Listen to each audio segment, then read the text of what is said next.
नमस्कार। श्रीमद् वाल्मीकि रामायण अखंड पाठ में हम पहुंच चुके हैं षष्ठीतमः सर्ग पर, 60वां सर्ग युद्ध कांड से। राम और रावण युद्ध में आमने सामने आ चुके हैं। रावण का सामना राम से, लक्ष्मण से, हनुमान से सबसे हुआ है और हर तरफ उसने मुंह की खाई है। रावण ने भी अपनी तरफ से पूरी कोशिश की है श्री राम की सेना को, लक्ष्मण को, हनुमान को चोट पहुंचाने की, लेकिन अंततः वो श्री राम से मुंह की खा के लंका वापस लौट चुका है। श्री राम ने उससे कहा है कुछ देर विश्राम कर लो और फिर मिलेंगे युद्ध स्थल में। अब सोचना यह है कि विश्राम करके रावण खुद लौटेगा या वो अपने किसी और वीर महारथी को भेजेगा। हो सकता है सोए हुए कुंभकर्ण को जगाने का समय हो ये।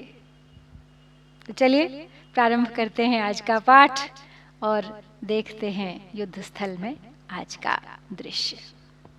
सप्रविश्य पुरीं लंकां रामबाण भयार्दितः भग्नदर्पस्तदा राजा बभूव व्यथितेन्द्रियः मातंगैव सिंहेन गरुडेनेव पन्नगः अभिभूतो अभवत् राजा राघवेण महात्मना ब्रह्मदंड प्रतीकानां विद्युच्चलित वर्चसां स्मरन् राघव बाणानां विव्यथे राक्षसेश्वरः स काञ्चनमयं दिव्यमाश्रित्य परमासनं विप्रेक्षमाणो रक्षांसि रावणो वाक्यमब्रवीत्। तो भगवान श्री राम के बाणों और भय से पीड़ित हो राक्षस राज जब लंकापुरी में पहुंचा तब उसका अभिमान चूर चूर हो गया था। उसकी सारी इंद्रियां व्यथा से व्याकुल थीं। जैसे सिंह गजराज को और गरुड़ विशाल नाग को पीड़ित एवं पराजित कर देता है, उसी प्रकार महात्मा रघुनाथ जी ने राजा रावण को अभिभूत कर दिया था। भगवान श्री राम के बाण ब्रह्मदंड के प्रतीक जान पड़ते थे। उनकी दीप्ति चपला के समान चंचल थी और उन्हें याद करके राक्षस राज रावण के मन में बड़ी व्यथा हुई। सोने के बने हुए दिव्य एवं श्रेष्ठ सिंहासन पर बैठकर अब वो राक्षसों की ओर देखता हुआ रावण उस समय इस प्रकार कहने लगा। सर्वं तत्खलु मे मोघम यत्तप्तं परमं तपः यत्समानो महेन्द्रेण मानुषेण विनिर्जितः इदं तद्ब्रह्मणो घोरं वाक्यं मामभ्युपस्थितं मानुषेभ्यो विजानीहि भयं त्वमिति तथा देवदानव गन्धर्वैर्यक्ष राक्षस पन्नगैः अवध्यत्वं मया प्रोक्तं मानुषेभ्यो न याचितं तमिमं मानुषं मन्ये रामं दशरथात्मजम् इक्ष्वाकुकुलजातेन अनरण्येन यत्पुरा उत्पत्स्यति हि मद्वंशपुरुषो राक्षसाधमः यस्त्वां सपुत्रं सामात्यं सबलं शाश्वसारथिं निहनिष्यति संग्रामे त्वां कुलाधं दुर्मते शक्तोऽहं वेदवत्या च यथा सा धर्षिता पुरा। तो रावण अपने सभा में राक्षसों की ओर देखता हुआ कह रहा है अपनी हार के पश्चात कि मैंने जो बहुत बड़ी तपस्या की थी वह सब अवश्य ही व्यर्थ हो गई, क्योंकि आज महेंद्र तुल्य पराक्रमी मुझ रावण को एक मनुष्य ने परास्त कर दिया। ब्रह्मा जी ने मुझसे कहा था कि तुम्हें मनुष्यों से भय प्राप्त होगा, इस बात को अच्छी तरह जान लो। उनका कहा हुआ यह घोर वचन इस समय सफल होकर मेरे समक्ष उपस्थित हुआ है। मैंने तो देवता, दानव, गंधर्व, यक्ष, राक्षस और सर्पों से ही अवध्य होने का वर मांगा था। मनुष्यों से अभय होने की वर याचना नहीं की थी। पूर्व काल में इक्ष्वाकु वंशी राजा अनरण्य ने मुझे श्राप देते हुए कहा था कि राक्षसाधम, कुलांगार, दुर्मते, मेरे ही वंश में एक ऐसा श्रेष्ठ पुरुष उत्पन्न होगा जो तुझे पुत्र, मंत्री, सेना, अश्व और सारथी के सहित सम्रांगण में मार डालेगा। मालूम होता है कि अनरण्य ने जिसकी ओर संकेत किया था, यह दशरथ कुमार राम वही मनुष्य है। इसके अलावा पूर्व काल में वेदवती ने भी एक श्राप दिया था उसे, तो उसकी बात याद करते हुए रावण आगे कहता है, सेयम सीता महाभागा जाता जनक नंदिनी, उमानंदीश्वरश्चापि रंभा वरुण कन्यका, यथोक्तास्तन्मया प्राप्तं न मिथ्या ऋषि भाषितम्, एतदेव समागम्य यत्नं कर्तुमिहार्हथ, राक्षसाश्चापि तिष्ठन्तु चर्या गोपुरमूर्धसु, स चाप्रतिमगाम्भीर्यो देवदानवदर्पः, ब्रह्मशापाभिभूतस्तु कुम्भकर्णो विबोध्यताम्, समरे जितमात्मानः प्रहस्तं च निषूदितं, ज्ञात्वा रक्षो बलं भीममादिदेशमहाबलः, द्वारेषु यत्नः क्रियतां प्राकारश्चाधिरुह्यताम्, निद्रावशसमाविष्टः कुम्भकर्णो विबोध्यताम्, सुखम स्वपिति निश्चिन्तं कामोपहत चेतनः, नवसप्तदशाष्टौ च मासान् स्वपिति राक्षसः, मंत्रं कृत्वा प्रसुप्तो अयमितस्तु नवमे अहनिः। तो रावण अपने पुराने पाप याद कर रहा है, उसे जो जो श्राप मिले थे पूर्व में, तो कहता है कि इसके सिवा पूर्व काल में मुझे वेदवती ने भी श्राप दिया था क्योंकि मैंने उसके साथ बलात्कार किया था। तो जान पड़ता है वही यह महाभागा जनक नंदिनी सीता होकर प्रकट हुई है। इसी तरह उमा, नंदीश्वर, रंभा और वरुण कन्या ने भी जैसा जैसा कहा था वैसा ही परिणाम मुझे प्राप्त हुआ है। तो उमा ने तो कैलाश उठाने के समय भयभीत होने से रावण को श्राप दिया था कि तेरी मृत्यु स्त्री के कारण होगी, और नंदीश्वर की वानर मूर्ति देखकर रावण हंसा था, इसलिए उन्हें कहा था कि मेरे समान रूप और पराक्रम वाले ही तेरे कुल का नाश करेंगे। और रंभा के निमित्त से नलकूबर ने और वरुण कन्या पुंजिक स्थला के निमित्त से ब्रह्मा जी ने शाप दिया था कि अनिच्छा से किसी स्त्री के साथ संभोग करने पर तेरी मृत्यु हो जाएगी। और सच है, ऋषियों की बात कभी झूठी नहीं होती। तो ये शाप ही मुझ पर अब भय अथवा संकट लाने का कारण हुए हैं। इस बात को जानकर अब तुम लोग आए हुए संकट को टालने का प्रयत्न करो। राक्षस लोग राजमार्गों तथा गोपुरों के शिखरों पर उनकी रक्षा के लिए डटे रहे। साथ ही जिसके गांभीर्य की कहीं तुलना नहीं है, जो देवताओं और दानवों का दर्प दलन करने वाला है, तथा ब्रह्मा जी के शाप से प्राप्त हुई निद्रा जिसे सदा अभिभूत किए रहती है, उस कुंभकर्ण को भी जगाया जाए। परास्त मारा गया और मैं भी सम्रांगण में परास्त हो गया।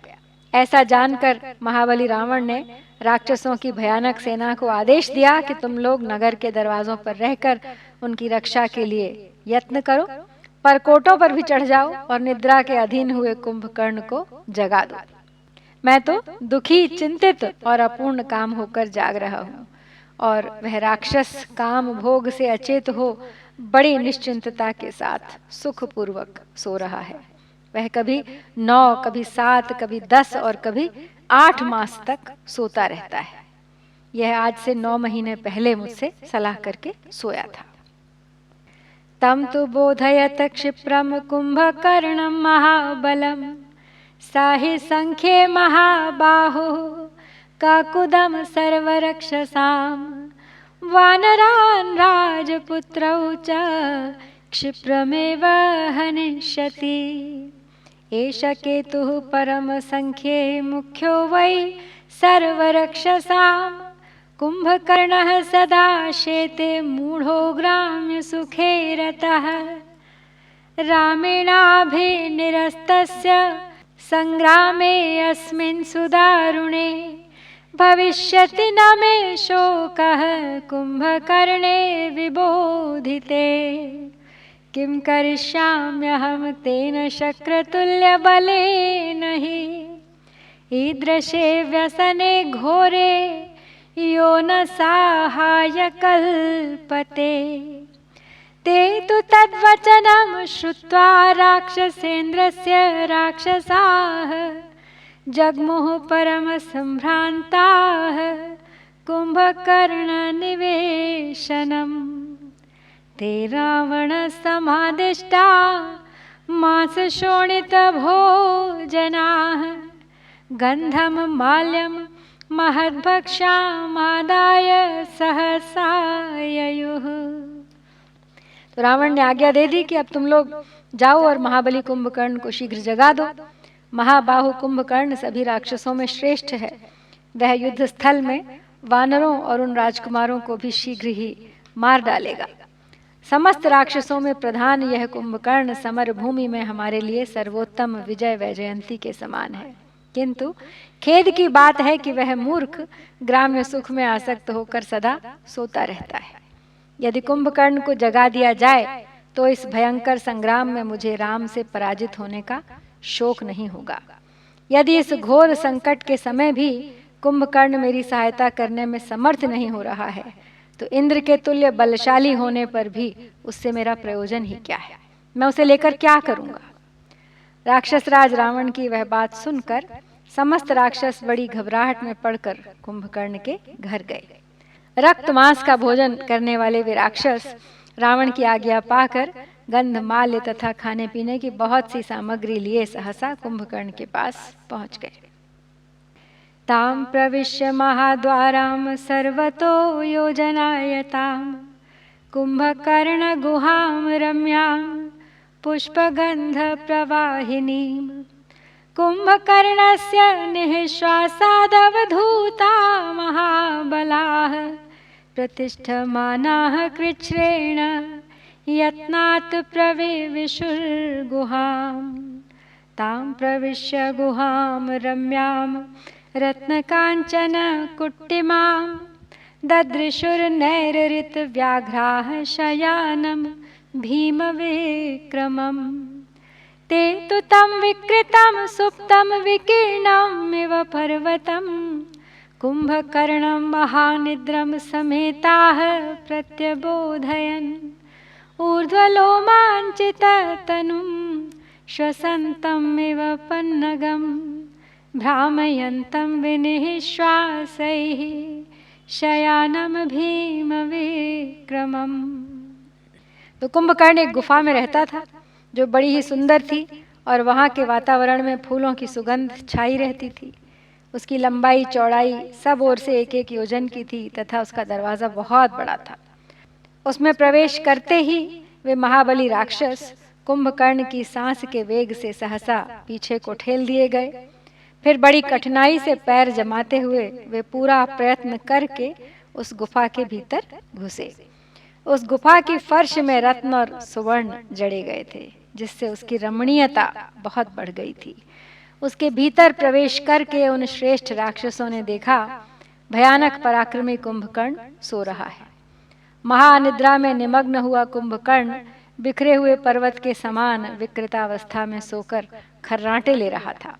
अतः वे सब राक्षस एकत्र हो उसे जगाने की चेष्टा करने लगे। उसका सारा शरीर ऊपर उठी हुई रोमावलियों से भरा था। वह सर्प के समान सांस लेता और अपने निश्वासों से लोगों को चक्कर में डाल देता था। वहां सोया हुआ वह राक्षस भयानक बल विक्रम से संपन्न था। भीमनासा पुटम तम तु पाताल विपुलाननम शयने न्यस्त सर्वांगम मेदोरुधिरगंधिनम कांचनांगदनद्धांगम किरीटेनार्कवर्चसं ददृशुर्नैरृतव्याघ्रं कुम्भकर्णम् अरिन्दमम् ततश्चक्रुर्महात्मानः कुम्भकर्णस्य चाग्रतः भूतानां मेरुसङ्काशः राशिं परमतर्पणं मृगाणां महिषाणां च वराहाणां च सञ्चयान् चक्रुर्नैरृतशार्दूला राशिमन्नस्य चाद्भुतम् ततः शोणितकुम्भांश्च मांसानि विविधानि च पुरस्तात् कुम्भकर्णस्य चक्रुस्त्रिदशशत्रवः। तो उसकी नासिका के दोनों छिद्र बड़े भयंकर थे, मुंह पाताल के समान था और उसने अपना सारा शरीर शैया पर डाल रखा था और उसकी देह से रक्त और चर्बी की सी गंध प्रकट होती थी। उसकी भुजाओं में बाजूबंद शोभा पाते थे। मस्तक पर तेजस्वी किरीट धारण करने के बाद वह सूर्यदेव के समान प्रभापुंज से प्रकाशित हो रहा था।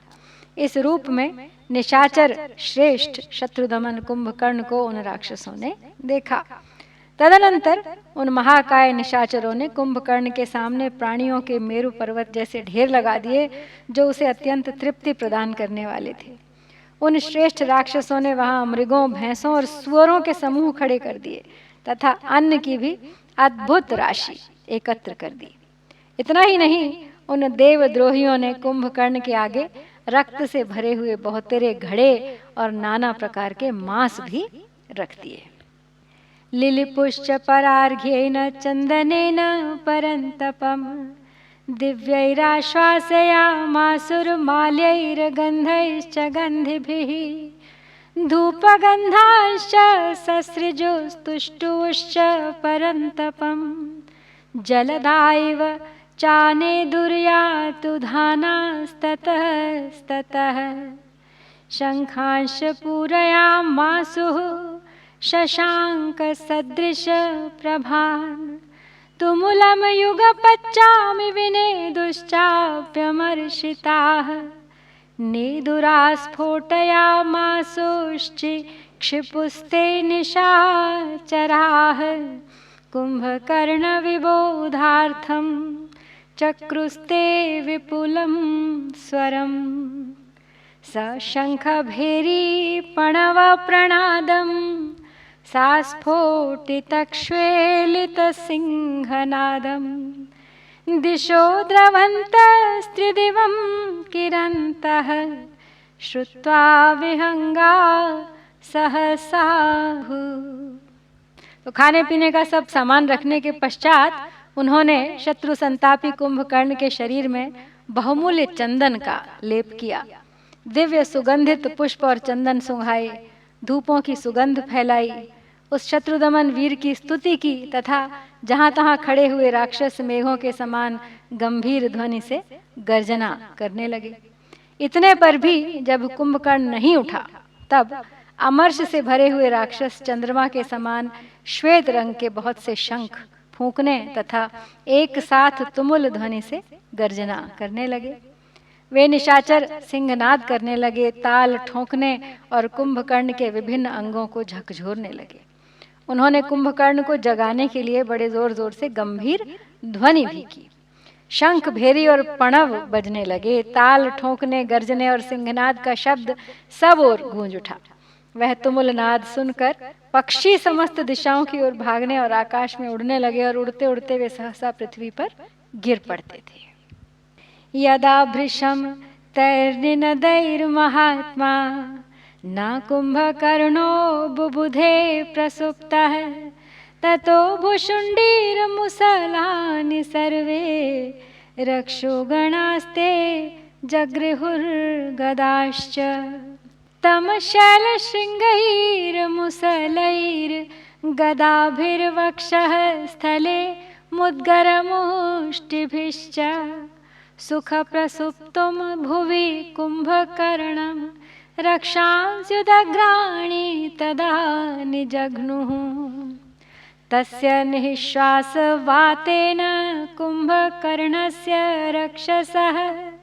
राक्षसाः कुम्भकर्णस्य स्थातुं शेकुर्नतः ततः परिहिता गाढं राक्षसा भीमविक्रमाः मृदंग पणवान् भेरी शंख कुंभ गणास्तथा दश राक्षस साहस्रम युगपत् पर्यवारयत् नीलांजन चयाकारम ते तु तम प्रत्यबोधयन्।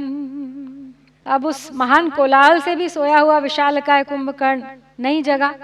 तब उन समस्त राक्षसों ने अपने हाथों में भुशुंडी, मूसल और गदाएं ले ली और कुंभकर्ण भूतल पर ही सुख से सोता रहा। और उसी अवस्था में उन प्रचंड राक्षसों ने उस समय उसकी छाती पर पर्वत शिखरों, मूसलों, गदाओं, मुदगरों और मुक्कों से मारना आरंभ कर दिया। किंतु राक्षस कुंभकर्ण की निश्वास वायु से प्रेरित हो वे सब निशाचर उसके आगे ठहर ही नहीं पाते थे। तदनंतर अपने वस्त्रों को खूब कस कर बांध लेने के पश्चात वे भयानक पराक्रमी राक्षस, जिनकी संख्या लगभग 10,000 थी, एक ही समय कुंभकर्ण को घेर कर खड़े हो गए और काले कोयले के ढेर के समान पड़े हुए उस निशाचर को जगाने का प्रयत्न करने लगे। उन सब ने एक साथ मृदंग, पणव, भेरी, शंख और कुंभ धौंसे बजाने आरंभ कर दिए। अभिघ्नन्तो नदन्तश्च न च संबुबुधे तदा यदा चैनम नाशे कुस्ते प्रतिबोधयितुं तदा ततो गुरुतरम यत्नम दारुणम समुपाक्रमन् अश्वानुष्ट्रान् खरान् नागान् जघ्नुर्दण्डकशाङ्कुशैः भेरी शंख मृदंगाश्च सर्वप्राणैर्वादयन् निजघ्नुश्चास्य गात्राणि महाकाष्ठकटङ्करैः मुद्गरैर्मुसलैश्चापि सर्वप्राण समुद्यतैः तेन नादेन महता लङ्का सर्वा प्रपूरिता सा पर्वतवना सर्वा सोऽपि नैव प्रबुध्यते ततो भेरी सहस्रम तु युगपत् समहन्यत मृष्टकाञ्चन कोणानाम सक्तानाम समन्ततः। इस तरह वे राक्षस बाजे बजाते और गरजते रहे तो भी कुंभकर्ण की निद्रा नहीं टूटी। और जब वे उसे किसी तरह जगा न सके तब उन्होंने पहले से भी भारी प्रयत्न आरंभ कर दिया। वे घोड़ों, ऊंटों, गधों और हाथियों को डंडों, कोड़ों तथा अंकुशों से मार मार कर उसके ऊपर ठेलने लगे। सारी शक्ति लगाकर भेरी, मृदंग और शंख बजाने लगे तथा पूरा बल लगाकर उठाए गए बड़े बड़े काष्ठों के समूहों, मुदगरों और मूसलों से भी उसके अंगों पर प्रहार करने लगे। उस महान कोलाहल से पर्वतों और वनों सहित सारी लंका गूंज उठी, परंतु कुंभकर्ण नहीं जागा। तदनंतर सब और सहस्त्रों धौंसे एक साथ बजाए जाने लगे और वे सब के सब लगातार बजते रहे। उन्हें बजाने के लिए जो डंडे थे वे सुंदर सुवर्ण के बने हुए थे। एवमप्यति निद्रस्तु यदा नैव प्रबुध्यते शापस्य वशमापन्नस्ततः क्रुद्धा निशाचराः ततः कोपसमाविष्टाः सर्वे भीम पराक्रमाः तद्रक्षो बोधयिष्यन्तश्चक्रुरन्ये पराक्रमम् अन्ये भेरीः समाजघ्नुरन्ये चक्रुर्महास्वनम् केशानन्ये प्रलुलुपुः कर्णानन्ये दशन्ति च उदकुम्भशतानन्ये समसिञ्चन्त कर्णयो नाकुम्भकर्णः पस्पन्दे महानिद्रावशं गतः अन्ये च बलिनस्तस्य कूटमुद्गरपाणयः मूर्ध्नि वक्षसि गात्रेषु पातयन् कूटमुद्गरान्। इतने पर भी श्राप के अधीन हुआ वह अतिशय निद्रालु निशाचर जागा ही नहीं। इससे वहां आए हुए सब राक्षसों को बड़ा क्रोध भी आया। फिर वे रोष से भरे हुए सभी भयानक पराक्रमी निशाचर उस राक्षस को जगाने के लिए और अधिक पराक्रम करने लगे। कोई धौंसे बजाने लगे, कोई महान कोलाहल करने लगे, कोई कुंभकर्ण के सिर के बाल नोचने लगे और कोई दांतों से उसके कान काटने लगे। दूसरे राक्षसों ने उसके दोनों कानों में 100 घड़े पानी डाल दिया, तो भी महानिद्रा के वश में पड़ा हुआ कुंभकर्ण टस से मस नहीं हुआ। दूसरे बलवान राक्षस कांटेदार मुद्गर हाथ में लेकर उन्हें उसके मस्तक, छाती तथा अन्य अंगों पर गिराने लगे। रज्जु बंधन बद्धाभिः शतघ्निभिश्च सर्वतः वध्यमानो महाकायो न प्राबुध्यत राक्षसः। वारणानां सहस्रं च शरीरे अस्य प्रधावितं कुंभकर्णस्तदा बुद्ध्वा स्पर्शं परमबुध्यत।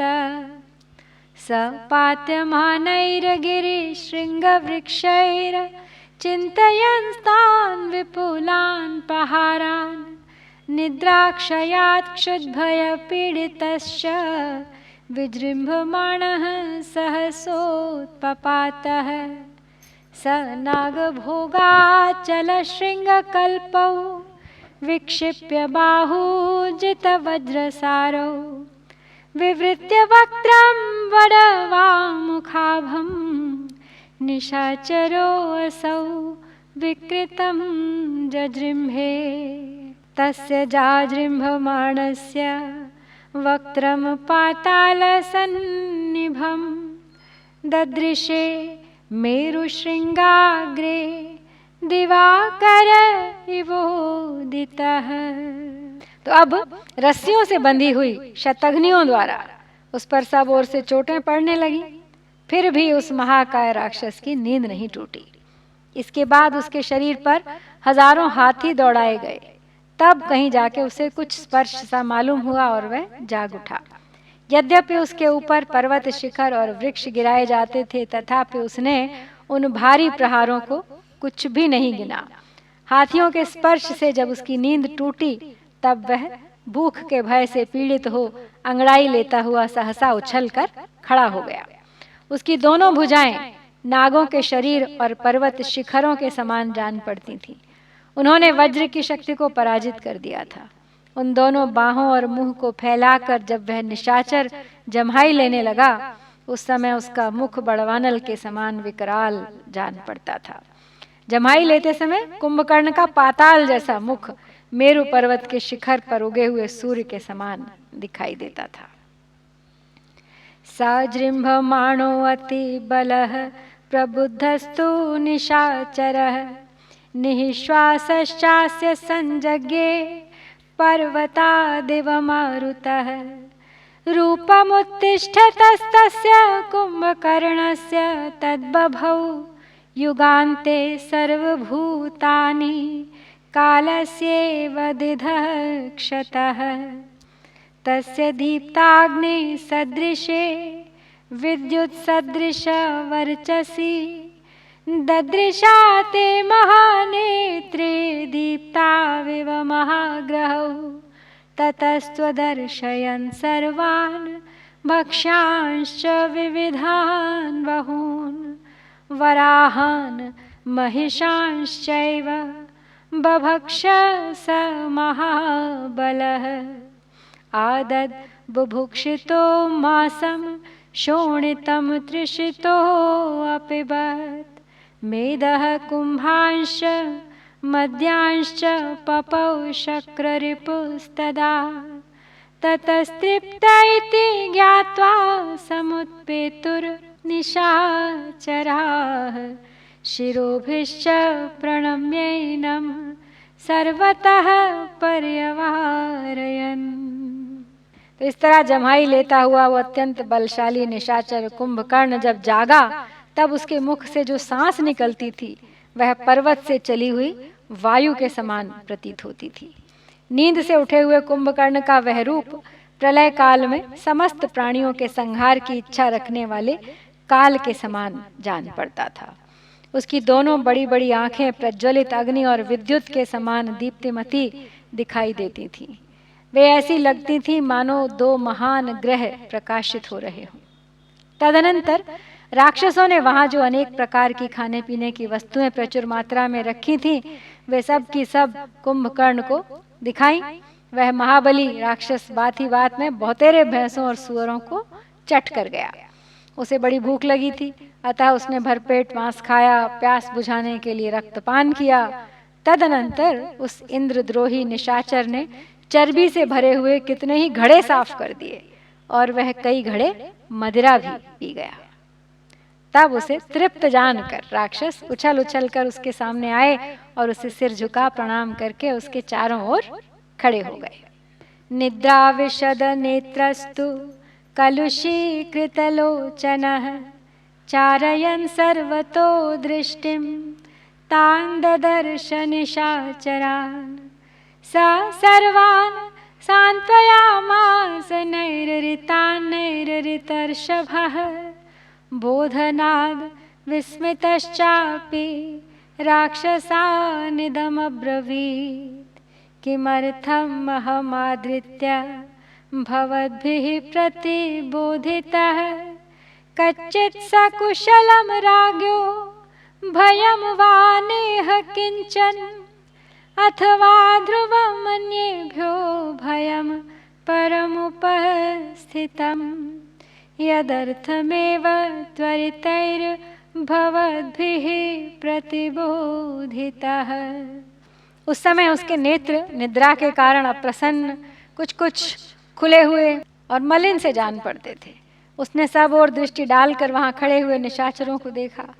निशाचरों में श्रेष्ठ कुंभकर्ण ने उन सब राक्षसों को सांत्वना दी और अपने जगाए जाने के कारण विस्मित हो उनसे इस प्रकार पूछा कि तुम लोगों ने इस प्रकार आदर करके मुझे किस लिए जगाया है? तो राक्षस राज रावण कुशल से तो है ना?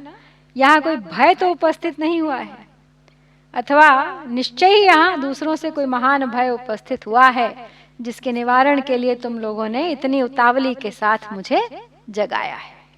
अद्य राक्षस राजस्य भयमुत्पाटयाम्यहं दारयिष्ये महेन्द्रं वा शीतयिष्ये तथा नलम् नाह्यल्पकारणे सुप्तं बोधयिष्यति मादृशम् तदाख्यातार्थतत्त्वेन मत्प्रबोधनकारणम् एवं ब्रुवाणं संरब्धं कुम्भकर्णम् अरिन्दमं यूपाक्षः सचिवो राज्ञः कृताञ्जलिरभाषत नानो देव कृतं किञ्चित् भयमस्ति कदाचन मानुषानो भयं राजंस्तुमुलं सम्प्रबाधते न दैत्यदानवेभ्यो वा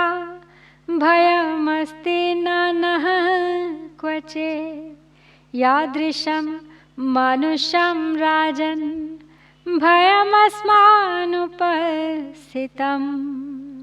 तो कुंभकर्ण आगे कहता है कि अच्छा, तो आज मैं राक्षस राज के भय को उखाड़ ही फेंकूंगा, महेंद्र पर्वत या इंद्र को भी चीर डालूंगा और अग्नि भी हो सामने तो उसे ठंडा कर दूंगा।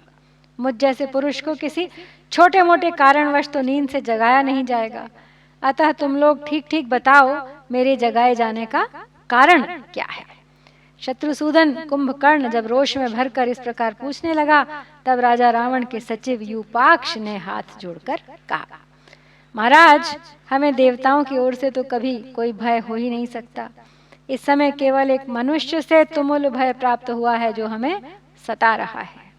तो राजन, इस समय एक मनुष्य से हमारे लिए जैसा भय उपस्थित हो गया है वैसा तो कभी दैत्यों और दानवों से भी नहीं हुआ था।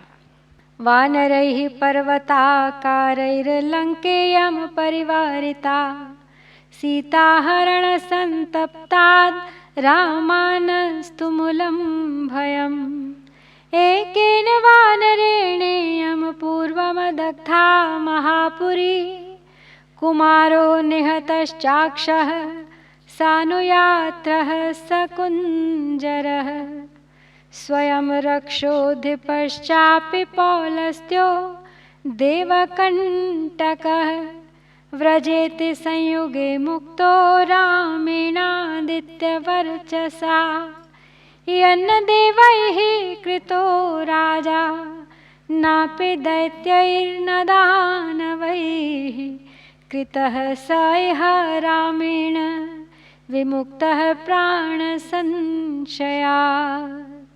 स यूपाक्षवचः श्रुत्वा भ्रातुर्युधि पराभवम् कुम्भकर्णो विवृत्ताक्षो यूपाक्षमिदमब्रवीत्। तो यूपाक्ष कुंभकर्ण को स्थिति समझाते हुए कह रहा है कि पर्वताकार वानरों ने आकर इस लंकापुरी को चारों ओर से घेर लिया है।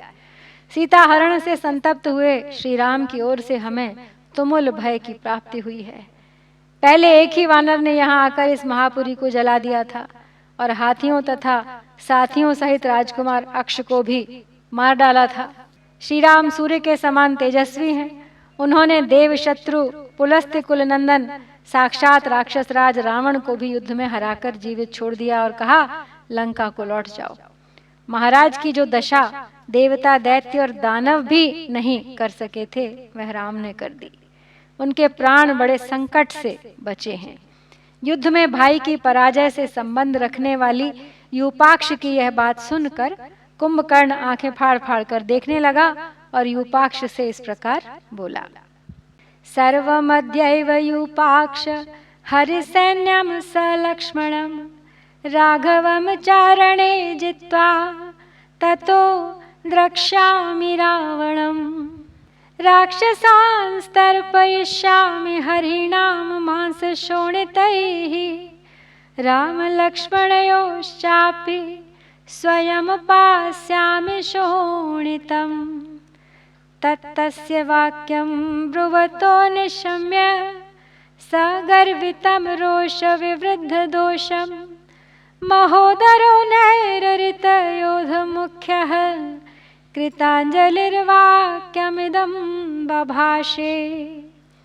रावणस्य वचः श्रुत्वा गुणदोषौ विमृश्य च पश्चादपि महाबाहो शत्रून् युधि विजेष्यसि। महोदरवचः श्रुत्वा राक्षसैः परिवारितः कुंभकर्णो महातेजाः संप्रतस्थे महाबलः। अब कुंभकर्ण बोला यूपाक्ष से कि मैं अभी सारी वानर सेना को तथा लक्ष्मण सहित राम को भी रणभूमि में परास्त करके रावण का दर्शन करूंगा। आज वानरों के मांस और रक्त से राक्षसों को तृप्त करूंगा और स्वयं भी राम और लक्ष्मण का खून पीऊंगा। तो कुंभकर्ण के बढ़े हुए रोष दोष से युक्त अहंकार पूर्ण वचन सुनकर राक्षस योद्धाओं में प्रधान महोदर ने हाथ जोड़कर यह बात कही। महाबाहो, पहले चलकर महाराज रावण की बात सुन लीजिए, फिर गुण दोष का विचार करने के पश्चात युद्ध में शत्रुओं को परास्त कीजिएगा। तो महोदर की यह बात सुनकर राक्षसों से घिरा हुआ महातेजस्वी महाबली कुंभकर्ण वहां से चलने की तैयारी करने लगा। सुप्तम उत्थाप्य भीमाक्षम भीमरूप पराक्रमम राक्षसास्त्वरिता जग्मुर्दशग्रीव निवेशनम ते अभिगम्य दशग्रीवमासीनं परमासने ऊचुर्बद्धाञ्जलि पुटाः सर्व एव निशाचराः। कुंभकर्णः प्रबुद्धो असौ भ्राता ते राक्षसेश्वरः कथं तत्रैव निर्यातु द्रक्ष्यसे तमिहागतम्। रावणस्त्वब्रवीत् धृष्टो राक्षसांस्तानुपस्थितान् द्रष्टुमेनमिहेच्छामि यथा न्यायं च पूज्यताम्। तथेत्युक्त्वा तु ते सर्वे पुनरागम्य राक्षसाः कुंभकर्णमिदं वाक्यम् ऊचु रावण चोदिताः। तो इस तरह सोए हुए भयानक नेत्र रूप और पराक्रम वाले कुंभकर्ण को उठाकर वे राक्षस शीघ्र ही दशमुख रावण के महल में ले गए। दशग्रीव उत्तम सिंहासन पर बैठा हुआ था। उसके पास जा सभी निशाचर हाथ जोड़कर बोले, राक्षसेश्वर, आपके भाई कुंभकर्ण जाग उठे हैं, कहिए वे क्या करें? सीधे युद्ध स्थल में ही पधारे या आप उन्हें यहाँ उपस्थित देखना चाहते हैं? तब रावण ने बड़े हर्ष के साथ उन उपस्थित हुए राक्षसों से कहा कि मैं कुंभकर्ण को यहाँ देखना चाहता हूँ, उनका यथोचित सत्कार किया जाए। तब जो आज्ञा कहकर रावण के भेजे हुए वे सब राक्षस पुनः कुंभकर्ण के पास आ इस प्रकार बोले, प्रभो, सर्व राक्षस शिरोमणि महाराज रावण आपको देखना चाहते हैं, अतः आप वहां चलने का विचार करें और पधार कर अपने भाई का हर्ष बढ़ाएं। तब जो आज्ञा कहकर रावण के भेजे हुए वे सब राक्षस पुनः कुंभकर्ण के पास आ इस प्रकार बोले, द्रष्टुम त्वाम कांक्षते राजा सर्वराक्षस पुंगवः, गमने क्रियताम बुद्धिर्भ्रातरम संप्रहर्षय, कुंभकर्णस्तु दुर्धर्षो भ्रातुराज्ञाय शासनम्, तथेत्युक्त्वा महावीर्यः शयनादुत्पपातः, प्रक्षाल्य वदनं हृष्टः स्नातः परमहर्षितः, पिपासु स्वरयामास पानं बलसमीरणम्, ततस्ते त्वरितास्तत्र राक्षसा रावणाज्ञया, मद्यं भक्ष्यांश विविधान् क्षिप्रमेवोपहारयन्, पीत्वा घटसहस्रे द्वे गमनायोपचक्रमे, ईषत्समुत्कटो मत्तस्तेजो बलसमन्वितः। तो रावण के भेजे हुए राक्षस कुंभकर्ण से कहते हैं कि प्रभो, सर्व राक्षस शिरोमणि महाराज रावण आपको देखना चाहते हैं, अतः अब आप वहां चलने का विचार करें और पधार कर अपने भाई का हर्ष बढ़ाएं। तो भाई का यह आदेश पाकर महापराक्रमी दुर्जय वीर कुंभकर्ण बहुत अच्छा कहकर शैया से उठकर खड़ा हो गया। उसने बड़े हर्ष और प्रसन्नता के साथ मुंह धोकर स्नान किया और पीने की इच्छा से तुरंत बलवर्धक पेय ले आने की आज्ञा दी।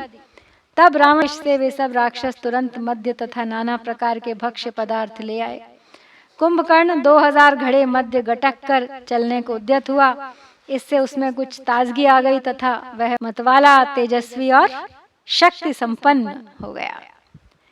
कुंभकर्णो बभौ रुष्टः कालांतकयमुपमः, भ्रातुः सा भवनं गच्छन् रक्षो बलसमन्वितः, कुंभकर्णः पदन्यासैरकम्पयत मेदिनीं, स राजमार्गं वपुषा प्रकाशयन् सहस्ररश्मिर्धरणीमिवांशुभिः, जगाम तत्राञ्जलिमालयावृतः, शतक्रतुर्गेहमिव स्वयंभुवः, तं राजमार्गस्थममित्रघातिनं वनौकसस्ते सहसा बहिः स्थिताः, दृष्ट्वा प्रमेयं गिरिशृङ्गकल्पं वितत्रसुस्ते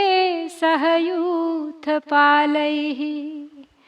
केचिच्छरण्यं शरणं स्मरामं व्रजन्ति, केचित् व्यथिताः पतन्ति, केचित् दशश्च व्यथिताः पतन्ति, केचित् भयार्ता भुवि शेरते स्म, तमद्रिशृङ्गप्रतिमं किरीटिनं स्पृशन्तमादित्यमिवात्मतेजसा, वनौकसः प्रेक्ष्य विवृद्धमद्भुतं, भयार्दिता दुद्रुविरेयतस्ततः। तो फिर जब राक्षसों की सेना के साथ कुंभकर्ण भाई के महल की ओर चला, उस समय वह रोष से भरे हुए प्रलय काल के विनाशकारी यमराज के समान जान पड़ता था। कुंभकर्ण अपने पैरों की धमक से सारी पृथ्वी को कंपित कर रहा था। जैसे सूर्यदेव अपनी किरणों से भूतल को प्रकाशित करते हैं, उसी प्रकार वह अपने तेजस्वी शरीर से राजमार्ग को उद्भासित करता हुआ हाथ जोड़े अपने भाई के महल में गया। ठीक उसी तरह जैसे देवराज इंद्र ब्रह्मा जी के धाम में जाते हैं। राजमार्ग पर चलते समय शत्रुघाती कुंभकर्ण पर्वत शिखर के समान जान पड़ता था। नगर के बाहर खड़े हुए वानर सहसा उस विशालकाय राक्षस को देखकर सेनापतियों सहित सहम गए। उनमें से कुछ वानरों ने शरणागत वत्सल भगवान श्री राम की शरण ली, कुछ व्यथित होकर गिर पड़े, कोई पीड़ित हो संपूर्ण दिशाओं में भाग गए और जहां तहां धराशायी हो गए, और कितने ही वानर भय से पीड़ित हो धरती पर लेट गए। वह पर्वत शिखर के समान ऊंचा था, उसके मस्तक पर मुकुट शोभा देता था। वह अपने तेज से सूर्य का स्पर्श करता सा जान पड़ता था। उस बढ़े हुए विशाल काय एवं अद्भुत राक्षस को देखकर सभी वनवासी वानर भय से पीड़ित हो इधर उधर भागने लगे। तो युद्ध में अब कुंभकर्ण का प्रवेश होने वाला है, जाग चुका है कुंभकर्ण। और इसके साथ ही हम श्री वाल्मीकि निर्मित आर्ष रामायण आदि काव्य के युद्ध कांड में 60वां सर्ग पूरा करते हैं। इत्यार्षे श्रीमद् रामायणे वाल्मीकिये आदि काव्ये युद्ध कांडे 6तमः सर्गः। ओम श्री सीतारामचंद्राभ्यां नमः।